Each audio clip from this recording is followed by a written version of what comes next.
আগের ক্লাসে আমরা পার্টস অফ স্পিচের নাউন সম্পর্কে জেনেছি। আজকের ক্লাসে আমরা প্রোনাউন সম্পর্কে বিস্তারিতভাবে জানব। প্রোনাউন কাকে বলে, প্রোনাউনের শ্রেণীবিভাগ, নাউনের পরিবর্তে যে সমস্ত শব্দ আমরা ব্যবহার করি তাকেই প্রোনাউন বলে। একই নাউন বারবার ব্যবহার না করে ভাষাকে সুন্দর সুমধুর করার জন্যে নাউনের পরিবর্তে যে শব্দ ব্যবহার করা হয় তাই প্রোনাউন। প্রোনাউন শব্দের ইংরেজি অর্থ হলো ফর নাউন। প্রোনাউনের শ্রেণীবিভাগ, প্রথমত personal pronoun, possessive pronoun, demonstrative pronoun, reflexive and emphatic pronoun, interrogative pronoun, relative pronoun, indefinite pronoun, distributive pronoun, reciprocal pronoun. তাহলে তোমাদের এই 9 প্রকার প্রোনাউন সম্পর্কে জানতে হবে। তাহলে চলো পার্সোনাল প্রোনাউন আগে দেখে নিই। পার্সোনাল প্রোনাউন বা ব্যক্তিবাচক সর্বনাম এমন সর্বনাম যা কোনো নির্দিষ্ট ব্যক্তি, বস্তু বা প্রাণীর নামের পরিবর্তে ব্যবহৃত হয়। তাহলে কি বললাম? পার্সোনাল প্রোনাউনে কি ব্যক্তি, বস্তু বা প্রাণীর নামের পরিবর্তে ব্যবহার হবে।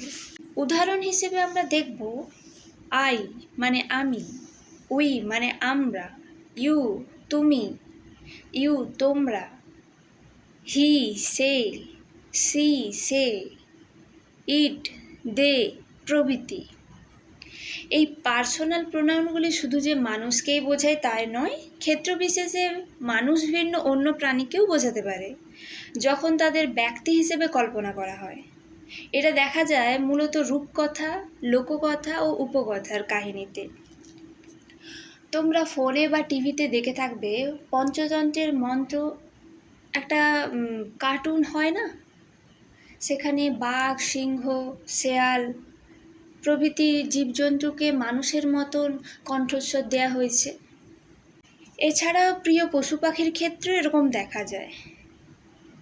তাহলে পার্সোনাল প্রোনাউন আমরা এইসব ক্ষেত্রেও ব্যবহার করতে পারি। একটা উদাহরণ দেখি। ধরো, I have a pet cat, she is very cute. এই যে I have a pet cat, she is very cute, এখানে এই ক্যাটের হচ্ছে কথা বলতে গিয়ে তাকে বলা হয়েছে ভেরি কিউট। এই সি বলতে এই ক্যাটকে বোঝানো হয়েছে। এই সি প্রোনাউনটা ব্যবহার হচ্ছে এই ক্যাট নাউনের পরিবর্তে ব্যবহৃত হচ্ছে এই সি। ইংরেজিতে পার্সোনাল প্রোনাউন 3 প্রকার।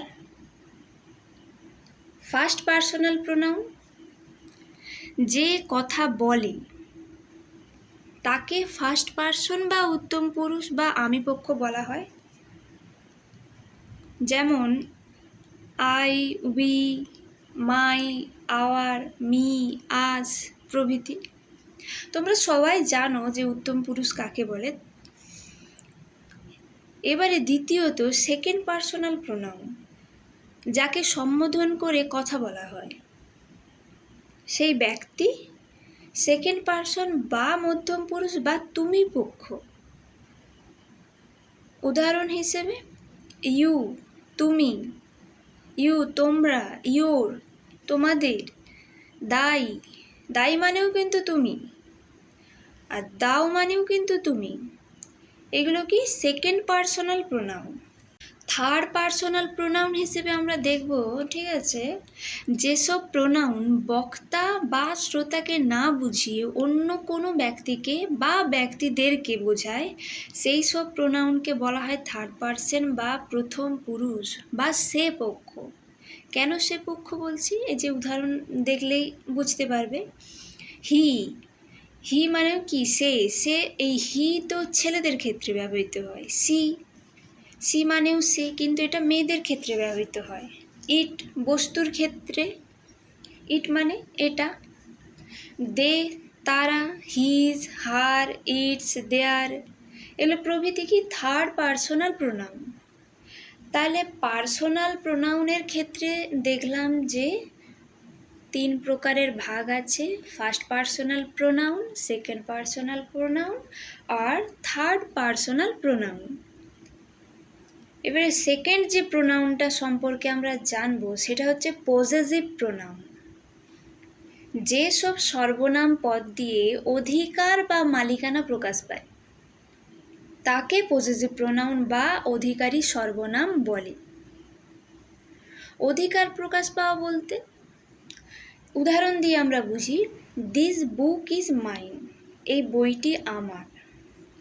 এই যে এখানে মাইন, এই মাইন ওয়ার্ডটা হচ্ছে কি, এই যে আমার বোঝাচ্ছে, মানে আমার অধিকারে, মানে এই বইটা হচ্ছে আমার, এই বইটা আমার অধিকারে, তাই জন্য এই মাইন ওয়ার্ডটা এখানে possessive pronoun. The black car is hers, কালো গাড়িটি তার। তাহলে ব্ল্যাক কার, কালো গাড়িটি কার না তার, তার অধিকারে আছে। এই হার্স হচ্ছে কি possessive pronoun. That house is ours, ওই বাড়িটি আমাদের। বাড়িটি কার অধিকারে আছে, আমাদের, যে আমাদের অধিকার আছে, যে ওই বাড়িটি আমাদের। তা আওয়ার্স এখানে কি হবে, পজেসিভ প্রোনাউন। তাহলে পজেসিভ প্রোনাউনের তালিকা ও বাংলা অর্থটা দেখা যাক। মাইন আমারটি, ইয়োর্স তোমারটি বা আপনাদেরটি, হিজ হার্স তারটি, আওয়ার্স আমাদেরটি আর দেয়ার্স তাদেরটি। যদি ইটস হয় সেটা বস্তুর ক্ষেত্রে, তো এটসেট্রা। এইগুলো হচ্ছে কি পজেসিভ প্রোনাউনের এক্সাম্পল। এখানে একটা জিনিস তোমাদেরকে মাথায় রাখতে হবে, পজেসিভ প্রোনাউন এবং পজেসিভ অ্যাডজেক্টিভের মধ্যে পার্থক্য কোথায়। পজেসিভ প্রোনাউন যেমন মাইন, ইয়োর্স, হার্স, আওয়ার্স, এগুলোর পরে নাউন বসে না। আর পজেসিভ অ্যাডজেক্টিভ যেমন মাই, ইয়োর, হার, আওয়ার, দেয়ার, এগুলোর পরে অবশ্যই নাউন বসে। উদাহরণ হিসেবে আমরা দেখব, দিস ইজ মাই পেন। তাহলে এই বাক্যে পেন কি, একটা নাউন। তাহলে নাউনের হচ্ছে আগে কি বসছে, যে মাই ওয়ার্ডটা, তাহলে এটা কি আর এখানে পজেসিভ প্রোনাউন হিসেবে বসছে? পজেসিভ প্রোনাউন হিসেবে এখানে কিন্তু বসেনি। এই যখনই নাউনকে ফলো করে এই মাই ওয়ার্ডটা আছে, যে দিস ইজ মাই পেন, এই মাই ওয়ার্ডটা হচ্ছে পজেসিভ অ্যাডজেক্টিভ। আর যদি আমি বলি দিস পেন ইজ মাইন, এই মাইন ওয়ার্ডটা কিন্তু পজেসিভ প্রোনাউন, কারণ এখানে কিন্তু নাউনকে ফলো করেই এটা কিন্তু বসেনি, এই ওয়ার্ডটা ভার্বের পরে এসছে। তাহলে সাধারণত যেসব ওয়ার্ড নাউনের আগে পরে কোথাও বসবে তাহলে সেগুলো কি পজেসিভ অ্যাডজেক্টিভ হবে। যদি বলি দিস ইজ ইয়োর বুক, তাহলে এই যে ইয়োর বুক, তাহলে বুক কি একটা নাউন আর কি, এই নাউনকে ফলো করে ইয়োর বসেছে আর কি। তাহলে এখানে এই বাক্যে আর কি ইয়োর কি হবে না, পজেসিভ অ্যাডজেক্টিভ। কিন্তু যদি বলা হয় দিস বুক ইজ ইয়োর্স, দেখো এখানে দুটো কথার মধ্যে পার্থক্য হচ্ছে, ইয়োর আর ইয়োর্স। তাহলে যখনই আমি দিস বুক ইজ ইয়োর্স বলবো সেটা হচ্ছে পজেসিভ প্রোনাউন, ইয়োর্স এখানে পজেসিভ প্রোনাউন। তাহলে পজেসিভ প্রোনাউন আর পজেসিভ অ্যাডজেক্টিভের মধ্যে পার্থক্য বোঝা গেল। আরেকটা জিনিস মাথায় রাখতে হবে, পজেসিভ প্রোনাউনের কখনোই অ্যাপোস্ট্রফি ব্যবহৃত হয় না। এবার 3 নম্বর প্রোনাউন হিসেবে আমরা জানব ডেমনস্ট্রেটিভ প্রোনাউন, নির্দেশক সর্বনাম। এমন সর্বনাম যা কোনো ব্যক্তি বা বস্তুকে স্পষ্টভাবে নির্দেশ করতে ব্যবহৃত হয়। এটি নাউনের পরিবর্তে বসে বক্তার থেকে সেই জিনিসের দূরত্ব এবং সংখ্যা বুঝিয়ে দেয়। তাহলে আমরা ডেমনস্ট্রেটিভ প্রোনাউনের মধ্যে দেখব দিস, এই দিসটা নিকটবর্তী আর হ্যাঁ অবভিয়াসলি সিঙ্গুলার, মানে এক বচনকে বোঝাচ্ছে। তাহলে এর বাংলা অর্থ কি, এটি, এই, ইহা। আর দিজ হচ্ছে কি নিকটবর্তী কিন্তু বহু বচনকে বোঝাচ্ছে, এই দিজ মানে এইগুলো, এইগুলি।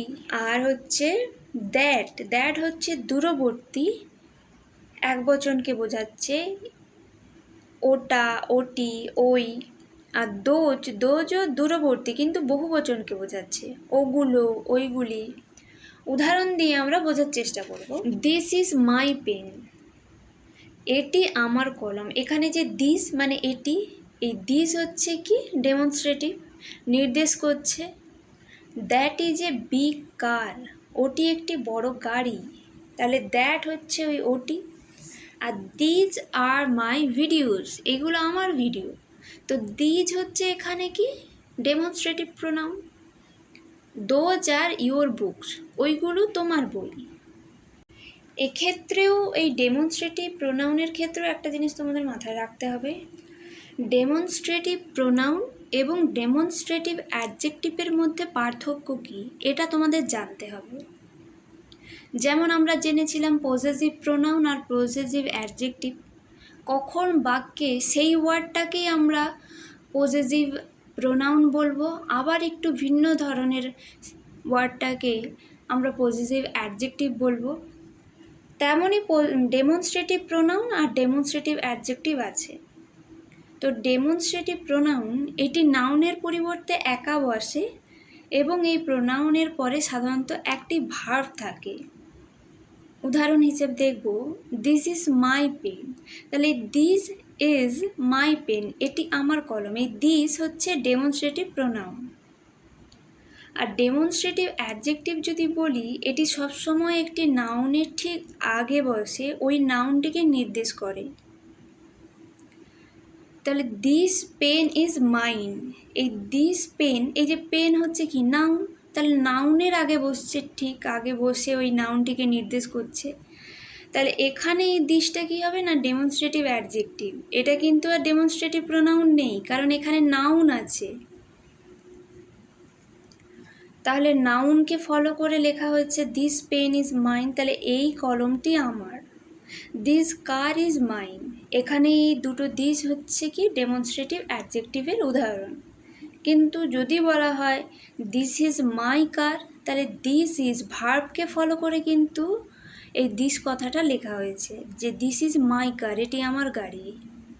তাহলে এখানেই দিস হবে কি ডেমনস্ট্রেটিভ প্রোনাউন।